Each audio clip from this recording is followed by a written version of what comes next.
I just think enjoy bonding with someone over music, even if you're just talking about it or listening to it together, is one of my favorite ways to bond with people. So the way I see it, the more types of music, the more different bands I'm into and that I know about, that's better for me because it's more people that I can go out and have great interactions with. Yeah. And traveling too. You can hang out with people that don't even speak your language, and you can throw on songs or they can throw on songs, and you immediately can just sit there, start vibing out. Maybe you're drinking beers and you barely know how to speak Spanish. That person might barely know how to speak English, but you're just like connected because one of you played this song and you're like, oh, this is like from my childhood or something, or this makes some connection, and it just becomes a language of its own. Absolutely. Anyways, so then going back to the music burrito and how it Yeah. progressed along. So then it was like October or whatever that we had stopped doing it, and it just kind of got put on hold for a while. I had went to Europe for the winter, and like a couple weeks into being in Europe, I discovered on Spotify that you could mix playlists or in a playlist you could mix podcasts and music.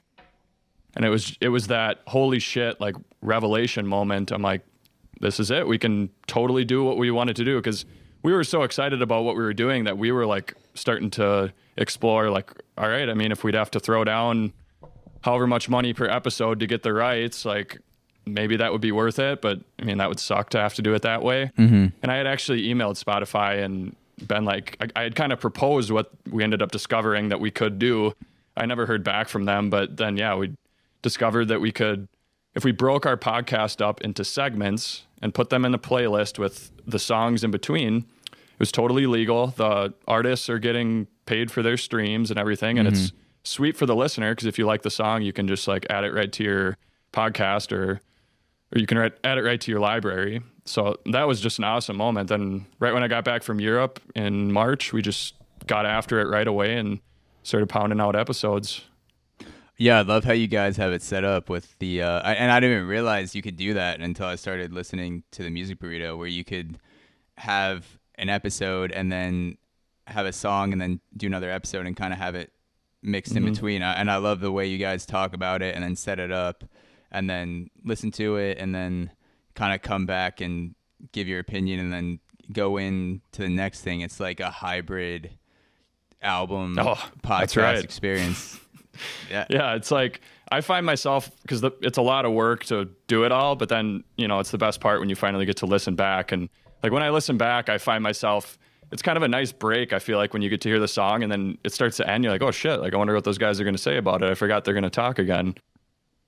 Yeah, it's a nice and like you said, it's different. No, I don't know anyone else who's doing it like that, where you're releasing these albums that are a mixture of podcasts and music.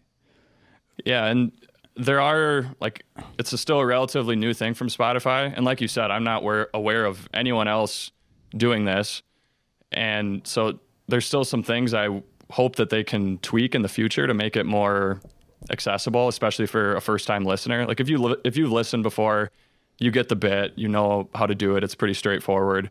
But if you haven't, like if you go into our playlist and you have shuffle on, then like it'll skip around within the playlist. It won't play in sequence. So I would really like Spotify, you know how in their playlist they have the big green shuffle play button? Yeah. They just right next to that, they need to have another big green button that says play in sequence.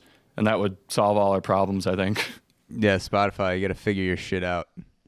You got so much money. Add one more button into the player. So yeah, and if you just go to the Music Burrito show page, like it's only going to list all the individual segments, you know, the episodes. Within that, there's a link right away to the playlist. And also, if you go to like our Instagram page, there's direct links to the playlist there too. I just don't want someone to try to find our show and then they're like, what the fuck? Like this doesn't work. Yeah, and we'll link everything too in the podcast description and all the social media stuff like that. Who do you think is the most underrated artist that you've covered on Music Burrito? Excuse me. Someone that more people should be listening to, and there's something about this artist that just isn't widely recognized but should be.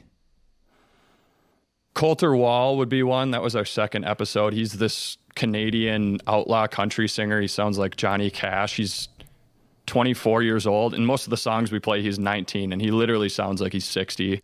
He's a guy that should be huge in the country world. And then the episode 16 we did, the Nude Party, that's their name.